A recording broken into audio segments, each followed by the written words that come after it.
Un territoire actif sur Radioactive. Un territoire actif, c'est le programme qu'on vous propose au moins une fois par mois en compagnie de la Chambre de commerce et d'industrie. Et puisqu'on est justement le 28 janvier et pas le 28 novembre, chère Agnès, on peut encore se dire bonne année. Bonne année Marcus. Bonne année à toi. Tu es la voix qui va nous accompagner maintenant et depuis ce mois de janvier pour la première et jusqu'au mois de septembre. Tu vas nous accompagner au moins une fois par mois pour nous présenter les actions mises en place à la Chambre de commerce et d'industrie. Et ce midi, on va parler des ERP. Je te laisse nous présenter les invités de ce jour, si tu le veux bien. Alors aujourd'hui, on est en compagnie de Marie-Christine, qui est notre conseillère entreprise tourisme spécialisée dans la restauration et qui est également notre référente sur les sujets liés à la réglementation des locaux commerciaux pour la sécurité incendie, l'accessibilité handicap et l'hygiène alimentaire. Et nous sommes aussi en compagnie de David, qui est préventionniste dans le bureau d'études de l'IPS. Eh ben, bienvenue à tous les deux sur le plateau de Radioactive. Même si Marie-Christine, on s'était déjà croisés il y a quelques temps de cela pour évoquer notamment l'accessibilité des personnes en situation de handicap. Ça tombe bien, nos amis de PAF Radio étaient présents à l'antenne juste avant cette émission. ERP, on peut peut-être commencer par là. C'est la définition, elle est toute simple. Établissement recevant du public, mais pour être classé comme une ERP, je suppose qu'il y a quelques normes à respecter. Bien, un établissement recevant du public, effectivement, c'est tout lieu qui accueille du public. Tout simplement. Tout simplement. Donc ça peut être une boulangerie, ça peut être une salle de réunion, ça peut être une banque, une mairie, voilà, toute activité qui accueille du client. Exactement. Et puis, évidemment, David, tous ces établissements ont besoin d'avoir des équipements de sécurité obligatoires. Est-ce que, franchement, c'est respecté tout ça ? Enfin, il vaut mieux que ça soit respecté. D'ailleurs, tu ne vas pas me dire le contraire. Mais oui, il n'y a pas besoin de faire des rappels de temps en temps ? Alors, justement, à ce sujet, l'actualité nous le rappelle. Les 5e catégories ne sont pas forcément visitées par les commissions de sécurité. Et pour être un petit peu plus précis, il y a 5 catégories. Donc de la première à la 4e, c'est en fonction du nombre de personnes qu'ils accueillent. En fait, il y a des vérifications qui doivent être réalisées, et notamment tout ce qui est installation électrique en priorité, et tout ce qui est technique. Donc on va aller sur les moyens de secours. Ouais. Et en fonction de l'activité, ils seront redevables de certains moyens. Donc l'actualité à laquelle tu fais allusion, c'est évidemment ce drame de Creux-Montana en Suisse, qui aujourd'hui est d'ailleurs conduit à la fermeture de certains établissements, notamment dans l'île-et-Vilaine, des établissements rennais qui n'étaient pas aux normes, tout simplement. C'est ça principalement la menace entre guillemets qui existe sur les établissements qui resteraient pas justement dans les clous, quoi. Le souci, c'est que l'activité qu'ils ont déclarée ne correspond pas à l'activité qu'ils ont. Par exemple, je prends un bar, ça va être assimilé à de la restauration, ouais, type N, et en fait, on s'aperçoit que c'est des clubs privés qui généralement ont des sous-sols, ont une régie. Et en fait, cette réglementation impose en fait des règles qui ne sont pas appliquées. Je prends l'exemple très concret. À partir du moment où vous avez une régie, vous devez avoir, si jamais il y a un début d'incendie, la régie doit se couper, on doit rallumer la lumière, on doit diffuser un message préenregistré d'évacuation, ce qui n'a pas été le cas forcément à Creux-Montana. Exactement, et ça c'est des choses que l'on découvre. Je ne savais pas, par exemple, qu'il y avait l'obligation d'avoir un message préenregistré. Ça c'est et pourtant ça semble du bon sens, tout simplement, quoi. Et Marie-Christine, évidemment, là on parle du côté un petit peu dramatique qui malheureusement existe, mais c'est pas forcément la première des choses. Évidemment, avant d'arriver à cette étape-là, évidemment, c'est aussi faire prendre peut-être conscience aux propriétaires, aux chefs d'entreprise qui ont des établissements qui reçoivent du public, en l'occurrence, qu'il y a des choses à respecter, et peut-être aussi, peut-être c'est un atout commercial aussi finalement que d'avoir des établissements mis aux normes. Complètement. Et en fait, là, on est clairement dans le rôle de la Chambre de commerce. Nous, on est là pour accompagner des personnes qui souhaitent créer leurs propres entreprises, mais on est là aussi pour accompagner les chefs d'entreprise qui sont déjà en activité. Donc nous, on est là pour expliquer les choses, pour simplifier. Parce que c'est vrai que là, dans le propos de David, on est déjà dans la technicité. C'est pas donné à tout le monde de comprendre tous ces points, de quel type je suis, de quelle catégorie je suis. C'est un vrai capharnaüm, puisque chaque activité a ses propres exigences. Donc nous, on est là en amont. Moi, j'anime régulièrement des ateliers de sensibilisation sur le sujet de qu'est-ce que c'est un ERP, est-ce que vous êtes concerné, par quelle typologie de réglementation vous êtes concerné, que ce soit le handicap ou l'hygiène ou la sécurité incendie. Et on est là présentement pour expliquer tout ça et simplifier les choses, vulgariser en fait tous ces termes techniques. Agnès, je me tourne vers toi pour justement parce que tu es une des premières personnes qu'on va rencontrer lorsque l'on veut monter une entreprise, par exemple, etc. Tu aiguilles très facilement. C'est le genre de questions que tu poses par rapport à ces normes lorsque les potentiels chefs d'entreprise, commerçants, etc. viennent te rencontrer. Tu leur fais prendre conscience de cette histoire de normes, qu'il faut faire attention lorsqu'on a un ERP.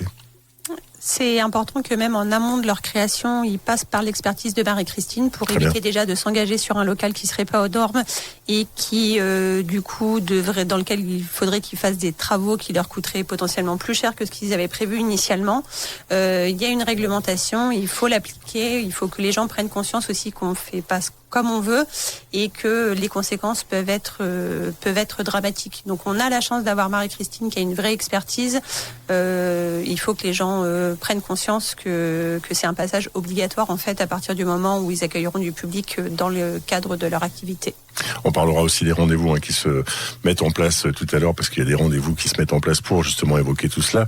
Quand même, c'est important ce qui a été dit là par Agnès, Marie-Christine David, c'est que d'ores et déjà, même avant de penser création d'entreprise, il faut penser normes, il faut penser, en plus les normes elles évoluent quand même souvent, il faut penser législatif, il faut s'intéresser à tout ça, quoi. Oui.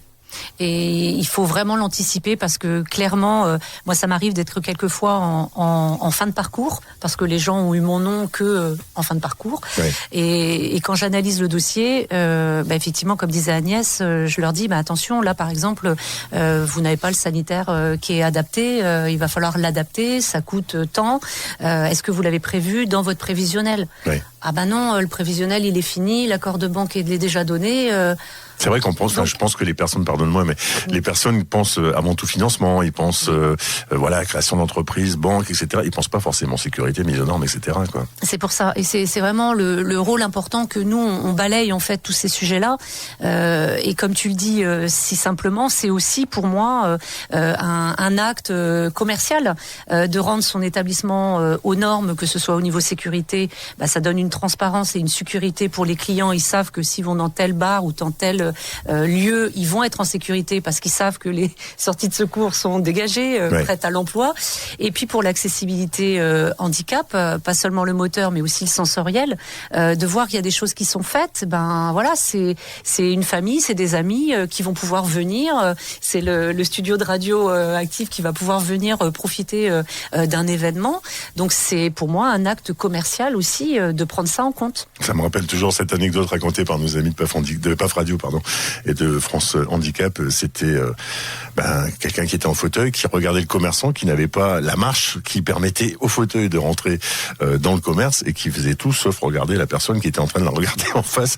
Et là, pour le coup, l'argument commercial, il est là. C'est-à-dire que puisque les personnes en situation de handicap ne pouvaient pas accéder au commerce, il a perdu des clients, tout simplement. Tout à fait. Voilà. Et c'est vrai que être aux normes, c'est aussi faire... parce que on sait très bien, par exemple, pour le handicap, qu'il y a des bâtiments dans des centres anciens avec des marches, que de toute façon techniquement on ne peut pas agrandir les murs ou casser des marches, mais il y a des solutions. Il faut faire des demandes de dérogation, c'est encore accepté pour certains cas, il faut bien sûr les argumenter, mais c'est possible aussi de le dire.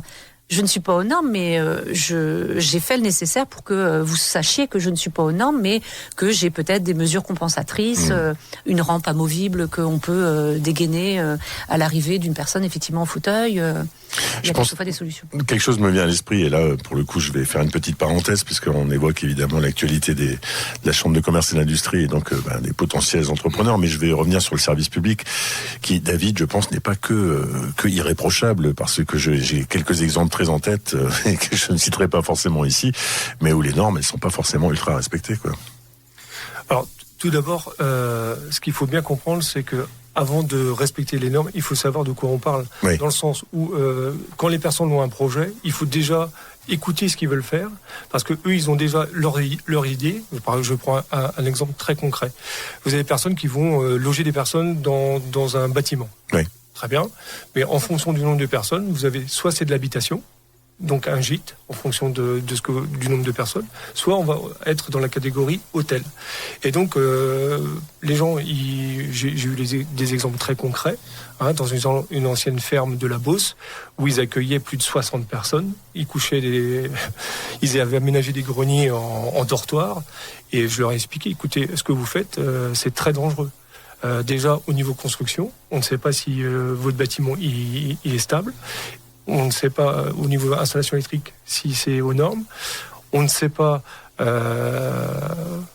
Bref, en fait, ce qu'il faut savoir, c'est que en fonction du nombre de personnes, la réglementation n'est pas du tout la même. Et donc, on doit appliquer certaines normes particulières. Là, ce que tu nous dis là, c'est que, pour prendre cet exemple de la Beauce, alors si vous connaissez pas la Beauce, vous qui nous écoutez, c'est le grenier à blé de la France, on pourrait être un peu schématique. Donc, beaucoup de personnes saisonnières, beaucoup de travailleurs agricoles, etc. Donc, ces personnes, visiblement, étaient mises en danger, quoi. C'est exactement ça. En fait, ces anciennes fermes servent souvent, en fait, à soit des mariages, où on peut accueillir énormément de personnes. Ce qui n'est pas beaucoup mieux, d'ailleurs, c'est un peu dangereux. C'est exactement ça. Et en fait, il n'y a pas d'isolement entre les locaux, il n'y a pas... Enfin bref, il n'y a pas le nombre d'issues de secours réglementaires, il n'y a pas le système de sécurité, ou alors s'il y en a un, il n'est pas vérifié, ou il ne fonctionne pas.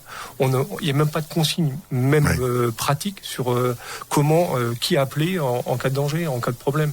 Donc c'est le b.a.-ba.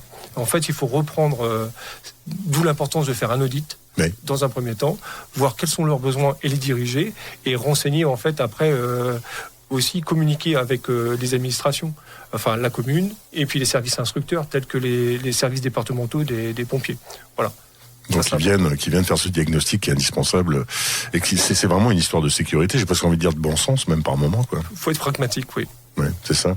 Est-ce qu'il y a quelque chose de l'ordre du certificat, une délivrance d'autorisation à accueillir du public qui existe? Est-ce que ce sont des choses qui existent? Oui, alors on doit déjà déposer des autorisations de travaux auprès de la mairie, et qui, en fonction de la catégorie, ira au service instructeur, donc par les pompiers. Ils vont analyser le dossier en lui-même, ils feront ce qu'on appelle des observations, que normalement le propriétaire doit respecter, et en fonction de la catégorie, et si ce sont des locaux à sommeil, il y aura une visite du service instructeur des pompiers, avec accompagné de la mairie, éventuellement de la police municipale. Donc tout ça, c'est vraiment de la sécurité aussi mise en application pour le coup, quoi. Marie-Christine, est-ce que ça t'est arrivé de doucher un peu quelques enthousiasmes, pour être tout à fait transparent, avec des personnes qui avaient des super projets, etc., puis dire oui, mais... Malheureusement, oui, puisque, comme je te disais tout à l'heure, j'arrive souvent en fin de course. C'est pour ça que j'essaye de venir un peu, ne serait-ce que par cet événement qu'on est en train d'organiser, qu'on présentera tout à l'heure, d'être un peu plus en amont. Mais oui, malheureusement, j'ai le souvenir d'une chef d'entreprise qui avait effectivement un projet en tête, et en fait le local qu'elle avait visé, je suis allée avec elle sur place pour me rendre compte, et effectivement ne répondait pas du tout à ce qu'elle allait pouvoir faire. Donc elle mettait déjà les pieds dans quelque chose. C'était déjà compliqué. Donc heureusement elle est partie à temps. Là, et c'est pour ça que David est à côté de moi aujourd'hui. On a un exemple qu'on travaille ensemble, puisque pour information, moi je suis partie à Paris pour me former comme David en tant que préventionniste, mais uniquement pour les 5e catégories. Donc on va schématiser rapidement, c'est les moins de 200 personnes. Ouais. Donc en gros, tous les petits commerces qu'on connaît principalement. Et on a actuellement un établissement qu'on accompagne. À la base, moi j'allais le voir pour faire un point sur sa subvention potentielle pour l'achat de son matériel. Sauf que quand je suis sur place, je me rends compte que les dégagements ne sont pas corrects. Vous devez avoir un œil très très expert dès que vous arrivez quelque part, quoi. Alors oui, c'est ce qu'on disait tout à l'heure. Maintenant, effectivement, on peut plus aller nulle part dans n'importe quel commerce sans avoir un regard technique. On va faire un petit exercice d'autoflagellation. aïe. Vous êtes dans les studios de Radioactive. Qu'est-ce qui cloche? La moquette sur les murs. Ah, mais ça, c'est pour l'isolement, c'est pour le son. Oui, mais en termes de réglementation incendie, ça peut être un risque de prise au feu, puisque là, par exemple, les auditeurs ne le voient pas, mais nous, on est sur une table avec différents micros. Donc, il y a des appareils électriques, donc potentiellement des départs d'étincelles qui peuvent donner des flammes. Et donc là, on a un support en moquette. Est-ce que tu as repéré autre chose, toi, David? Unifugé, a priori. Ouais, j'espère. Non, moi, c'était tout ce qui est plaquettes au niveau acoustique qui m'ont un petit peu interpellé, en fait, sur les murs. Mais je peux comprendre, mais il existe des matériaux réglementaires qui ont une réaction au feu. Ceux-là, je vous rassure, le son. Hein, on les a achetés en toute connaissance de cause. Et il y a des extincteurs partout. Radioactive. Et après, juste une petite chose, en fait, c'est sur les installations électriques, généralement, elles sont très peu vérifiées, alors que, normalement, en code du travail, on doit le faire au moins tous les ans. Mais si, ça fait une fois par an, je vous rassure. Et je suis tout à fait honnête, puisque ces locaux appartiennent aussi à la municipalité de Langueux. Soyons tout à fait transparents. Donc, évidemment, tout ça est normé, tout ça est vérifié donc on valide, en temps et en or. On valide. Merci beaucoup. Agnès, c'est quand même important, tout ce qu'on dit. C'est des choses auxquelles les potentiels entrepreneurs, repreneurs, et je voudrais qu'on en parle un petit peu avant la pause musicale, les repreneurs d'entreprise, il faut leur faire prendre conscience que tout ça, il faut, c'est de l'atout commercial, comme on le disait tout à l'heure, mais c'est surtout mettre tout le monde en sécurité, c'est la base, quoi. Oui, puis c'est la question à se poser quand on reprend une entreprise. C'est pas parce que l'entreprise existe que les locaux sont aux normes, que les registres sont à jour. Déjà que les registres existent, et c'est des documents qu'il est indispensable en fait de récupérer. C'est des questions à se poser aussi parce que déjà ça peut faire évoluer le prix de rachat de l'entreprise. Et puis des fois ça amène aussi à se poser la question de est-ce qu'on y va ou est-ce qu'on n'y va pas. Oui, bien sûr. Évidemment, c'est une question essentielle parce qu'on a souvent évoqué ici la reprise d'entreprise dans le cadre d'un territoire actif, ce programme qu'on vous propose une fois par mois. Peut-être que c'est là où c'est plus criant, où c'est peut-être le plus compliqué pour sortir d'une certaine forme d'habitude, voir si tout est aux normes, pour reprendre le terme. Oui, et puis en plus, ce qui est frustrant pour les porteurs de projets, quand ils reprennent une entreprise, ils s'attardent un peu moins, entre guillemets, sur le sujet, parce qu'ils se disent effectivement, comme dit Agnès, si l'activité marchait, pourquoi moi, on vient me demander des choses. Donc bien souvent, on me dit, mais la réglementation, elle a changé en cours de route. Et là, j'explique, non, la réglementation, elle n'a pas évolué depuis 1990. Par contre, effectivement, selon l'activité que vous voulez faire dans ce local-là. On prend un exemple simple, un établissement, un restaurant qui veut accueillir 30 couverts, il faut qu'il ait 2 dégagements. Ah oui. Donc s'il n'y a qu'une porte d'entrée et qu'une porte sortie et qu'elle ne fait que 90, on passe à 19 personnes en tout. Personnel, gérant et client. Donc, quand tu as un business plan qui a été construit avec 30 et que tu dis, non, vous pouvez faire que 15, là, ça va plus du tout. Ouais. Donc, c'est vrai que de prendre les devants, et c'est vraiment là où on insiste, nous, à la Chambre de commerce, auprès de tous les conseillers, c'est le leitmotiv qu'on se donne. Agnès est bien placée parce qu'elle vit des vies ma vie régulièrement avec moi, donc elle pourrait presque me remplacer. C'est clair que on est là pour anticiper. Ouais, c'est la force donc de ces conseils qui sont distillés à la Chambre de commerce et d'industrie. Ces normes, elles sont nationales ou elles sont européennes? Question toute simple. Alors nous, on se base sur la réglementation française. Ouais. Après, concernant, on parlait tout à l'heure de la réaction au feu des matériaux, il y a également des normes européennes qui sont que l'on suit. Très bien. Mais ça se voit d'ailleurs sur des... Alors c'est pas des établissements recevant du public, mais par exemple les entreprises de transport mettent très facilement qu'elles sont dans les normes, etc., qu'elles répondent à des ISO, etc. C'est aussi une valeur ajoutée, je dirais, et c'est absolument important pour tout le monde. Dernière question quand même, avant de faire une pause musicale, est-ce qu'il y a des secteurs quand même d'activité qui sont sur lesquels il faut être peut-être plus attentif que d'autres? On parlait évidemment de la restauration, quand on accueille des personnes avec une cuisine à côté, c'est des risques qui sont un petit peu multipliés. Est-ce qu'il y a des secteurs d'activité qui sont peut-être plus ou sur lesquels il faut être plus attentif? C'est ce que je voulais dire. David. Moi, je reviendrai surtout sur tout ce qui est locaux à sommeil, où il faut faire très attention. Donc les maisons de retraite, les centres hospitaliers et justement les hôtels. Ouais. Tout ce qui reçoit du public, en fait. Bien sûr. Et également les internats dans les écoles ou les lycées. Donc c'est tout ça, c'est toutes ces actions tous ces établissements, voulais-je dire, qui sont concernés par cette action de prévisionnisme et de préventionniste que vous présentez ce midi. Nous sommes en compagnie d'Agnès, de Marie-Christine et de David. Si vous nous rejoignez à présent, c'est notre rendez-vous mensuel, un territoire actif, organisé avec la Chambre de commerce et d'industrie. Nous évoquons les établissements recevant du public, un peu comme Radioactive ce midi. On se prend une petite pause rapide avec Mocado et on se retrouve juste après pour continuer à évoquer ces actions et puis aussi pour vous inviter à un rendez-vous qui va, peut-être vous qui voulez monter votre entreprise, qui va vous concerner. Nous sommes toujours en compagnie de Marie-Christine, de David, de Agnès et nous sommes toujours dans le cadre de Un territoire actif sur Radioactive.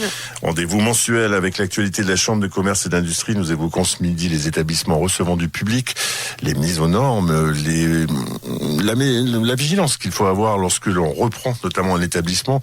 Il y a des exemples très concrets, notamment de personnes qui se sont un petit peu fait avoir, entre guillemets, qui n'avaient pas vu le petit bébé mal caché, qui peut empêcher l'établissement, enfin l'ouverture même d'un établissement qui a été repris. Marie-Christine, David. Oui, on a eu chacun de notre côté un cas similaire où effectivement on a des chefs d'entreprise qui reprennent par exemple donc un hôtel-restaurant, mais qui n'ont pas été avertis qu'il y a une mise en demeure pour ce commerce-là, parce qu'à partir du moment où il y a de l'hébergement au-dessus, il y a automatiquement une visite contrôle de sécurité incendie qui a lieu tous les 5 ans. Je me trompe pas, et qui permet donc de vérifier tous ces points sécuritaires. Sauf que l'exemple que j'ai en tête n'a pas eu cet avis favorable, mais le chef d'entreprise qui arrive derrière a racheté et finalement ne peut exploiter que le restaurant puisque l'hôtel n'est pas. On n'est pas loin de l'arnaque quand même. Dans ces cas-là, moi quand ça m'arrive, j'invite fortement la personne à se rapprocher d'un avocat et potentiellement d'essayer d'annuler la vente ou en tout cas d'essayer de comprendre qu'est-ce qui s'est passé, puisque quand il y a une cession, on doit récupérer justement tout ce qui est, en tout cas pour les hôtels, les rapports de contrôle, les dernières commissions, parce qu'en 5 ans, il peut y avoir des prescriptions à lever, et si celles-ci ne sont pas faites, ça sera forcément à la charge du futur. Donc au moins anticiper et de savoir quels vont être les frais que je vais devoir mettre en place. Donc là, cette personne en l'occurrence n'avait pas du tout cette notion-là, à découvert en fait, en reprenant l'établissement. C'est pas tout à fait le même que ton cas, mais on se rejoint. Donc ce n'est malheureusement pas des cas isolés. C'est pour ça qu'on est en vigilance en amont et bien se faire accompagner pour éviter ce genre de choses. Mais et établir aussi, y penser lorsqu'on établit ce qu'on appelle un business plan, c'est-à-dire un budget prévisionnel pour parler en bon français. Il faut être aussi très vigilant là-dessus. Là, Agnès, je suppose que là aussi la CCI fait office de red flag, comme on le dit en bon français, c'est-à-dire il faut avertir, pensez aussi à ça, peut-être vous le dites aussi d'ores et déjà lors des premiers entretiens que vous avez avec les potentiels repreneurs ou créateurs d'entreprises.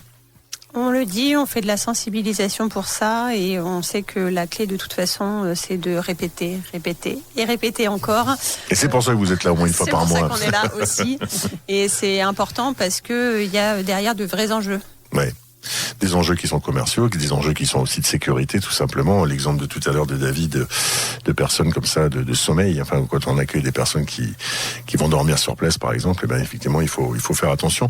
Tout ça, je disais un peu de bon sens tout à l'heure, mais c'est pas que pour faire plaisir aux législateurs. En gros, c'est quand même des choses qui sont absolument essentielles. David, quand même, quelque chose me vient à l'esprit. On sait qu'on est dans un magnifique département avec de très beaux bâtiments un peu anciens. Est-ce que c'est là où c'est peut-être là où il faut être encore plus vigilant? Pas forcément. Alors moi, là où on retrouve le plus de difficultés, en fait, c'est dans l'habitation, parce qu'il n'y a aucun contrôle, d'accord.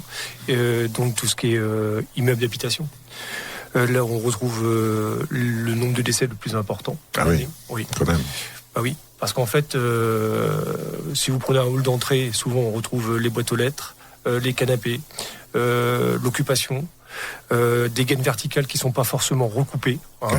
Donc, si vous avez un début d'incendie au rez-de-chaussée, il va se propager de façon verticale. Et puis des gaines verticales, c'est-à-dire là où se trouvent tous les compteurs, les gaines électriques, les compteurs, les eaux, les conduites d'eau. C'est ça. Après, sur les bâtiments anciens, là où je veux en venir, c'est qu'il y a beaucoup de gens qui commencent des travaux et une fois veulent procéder à l'ouverture, ils s'aperçoivent que ils peuvent pas faire n'importe quoi. Donc c'est ce que je dis, l'important c'est d'aller vers les professionnels pour faire un audit, pour pas faire n'importe quoi, et ça leur coûte moins cher en fait. Ouais. Parce qu'on s'aperçoit que les gens ils sont un petit peu réticents parce que ça coûte toujours de l'argent. Mais une fois que les travaux sont terminés, il faut refaire ou recasser et ça coûte beaucoup plus cher. Donc c'est la prévention coûte moins cher que finalement. Exactement, comme dans beaucoup de domaines. C'est vrai, c'est pas faux effectivement. Et ça nous amène évidemment à ces réunions d'information, à ces conseils qui vont être donnés, notamment pour mettre aux normes son local commercial, notamment pour s'informer sur toutes ces législations qui sont en cours et qui évoluent beaucoup. Et puis il y a aussi le secteur de la restauration, tout ça qui est concerné parce que c'est un secteur effectivement très très mobile et où il se passe beaucoup de choses, où il y a beaucoup de reprises. Du coup, ces réunions ont lieu où et quand, chère Marie-Christine? Alors, j'ai envie de parler surtout de l'événement qui va être ouvert vraiment à tous, au grand public, que ce soit des porteurs de projets, mais aussi des chefs d'entreprise qui sont en place et qui réfléchissent peut-être à soit faire de nouveaux travaux, un développement, ou au contraire commencer à réfléchir un petit peu à transmettre. C'est vrai qu'à force de travailler et de se rendre compte qu'on arrive toujours un peu tard, on s'est dit il faut qu'on organise quelque chose bien en amont. Ouais. Et là, on a un événement qui a lieu le lundi 9 février de 19h à 21h. C'est gratuit, c'est ouvert à tous. Ça se passera à la Chambre de commerce. Et là, on va pouvoir avoir l'ensemble, j'ai envie de dire, parce que je pense que parmi les partenaires qu'on a invités, on doit avoir l'ensemble de la chaîne. Et les tables rondes que je prévois, c'est vraiment donner dans l'ordre aussi quoi faire pour être un parcours. Ouais, voilà, c'est ça. On l'a conçu comme un cheminement. Donc il y aura une première table ronde avec on l'ouvre aux experts. Donc c'est parole aux experts. Vous allez avoir Samuel Le Bihan qui travaille à la ville de Saint-Brieuc au service ERP qui sera présent. Vous aurez Jérôme Galsera qui est préventionniste au SDIS 22. Il sera aux côtés de Thierry Lenôtre de la Socotec. La Socotec 22. Les pompiers, en gros. Pardon, le SDIS, oui. Je n'avais dit pas d'acronyme. Les pompiers. La Socotec, c'est l'organisme vérificateur, justement, en fin de travaux. On vient contrôler les travaux. Et puis, il y aura également Nicolas Bonnet, qui est notre CC expert hygiène de l'agence Coquelicot. Ensuite, on laissera la parole au public pour voir si il y a des échos ou des témoignages à apporter à ce niveau-là. Mais on prévoit également 2 témoignages sur la deuxième table ronde où là, justement, on a travaillé avec certains pendant 1 an avec des propriétaires qui voulaient louer et qui, à un moment donné, m'ont vu et se rendent compte qu'effectivement, il y a des choses à faire.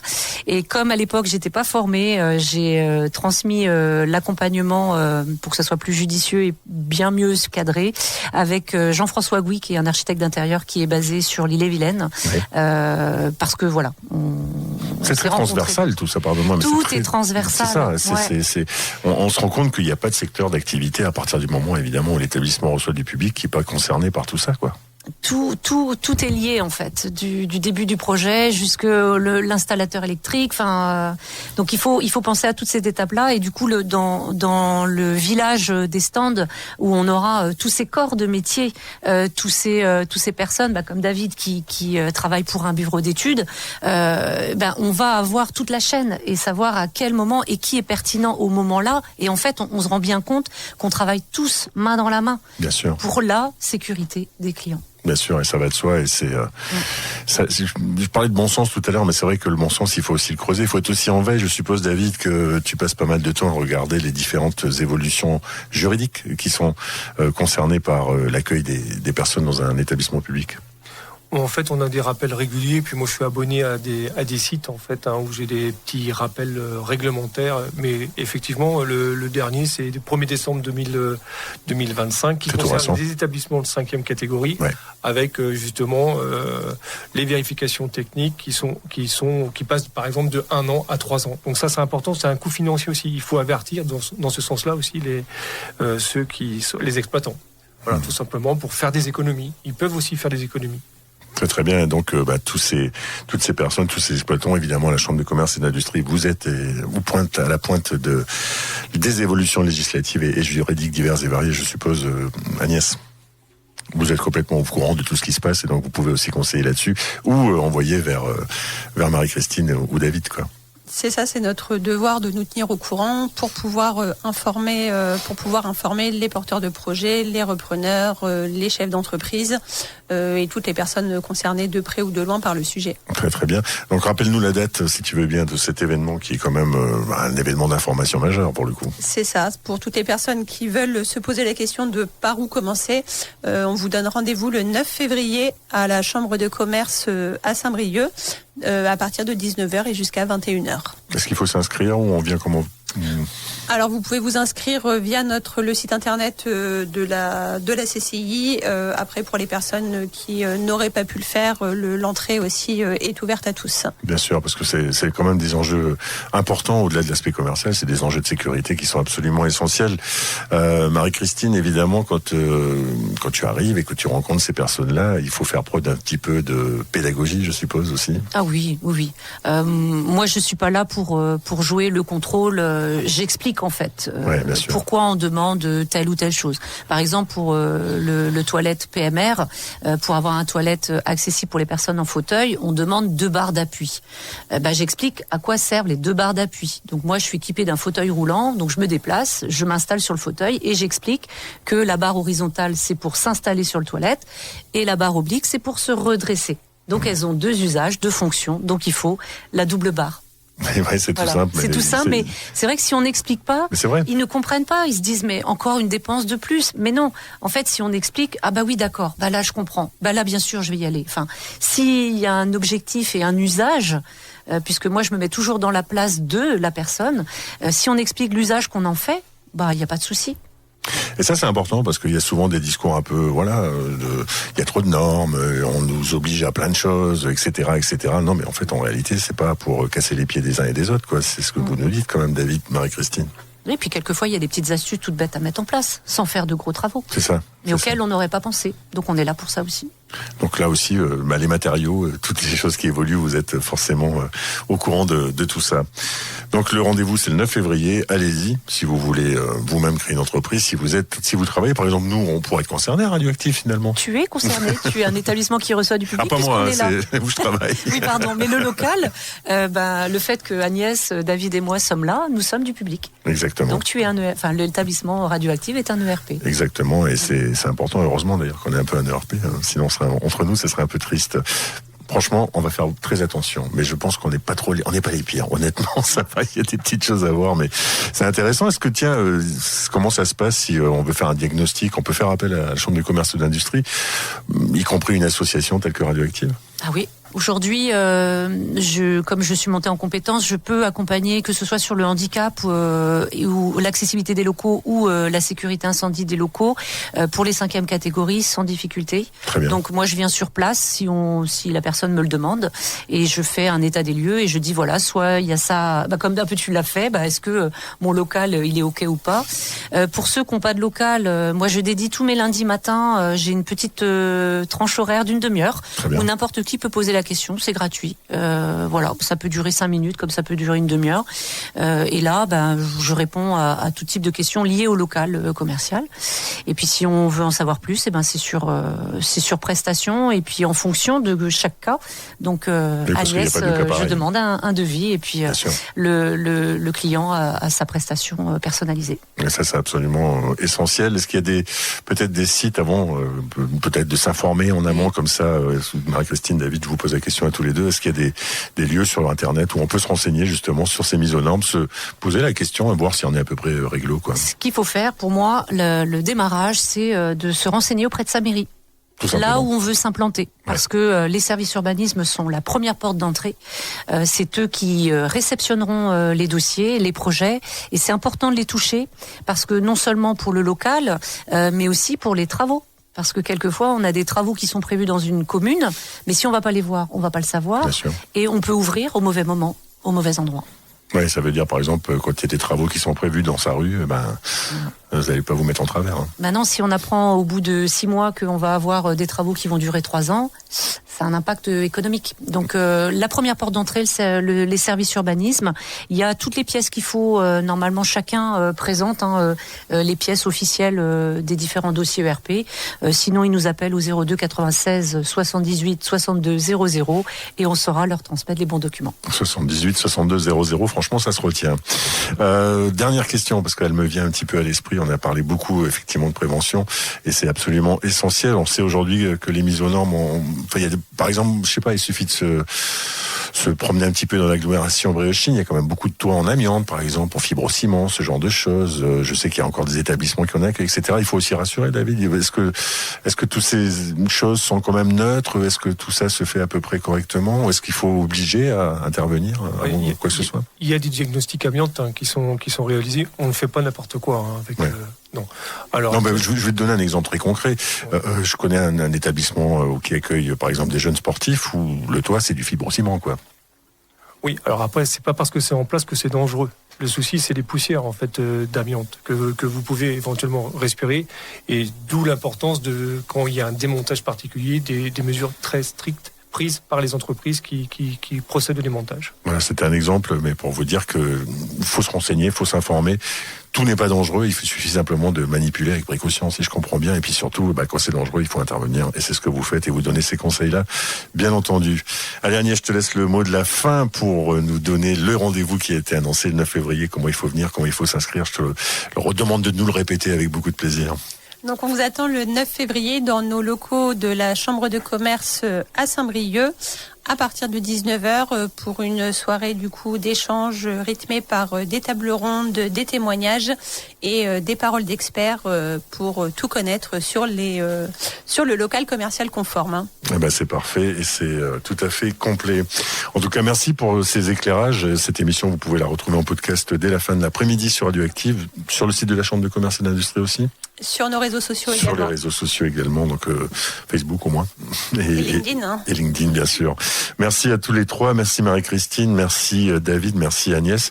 Agnès, on se retrouve dans un petit mois. On va parler du pôle formation avec le bureau des associations, le guide des apprentis. On va parler formation dans un petit mois. Donc ça sera le 28 février, on peut le dire d'ores et déjà. 25 février, pardon.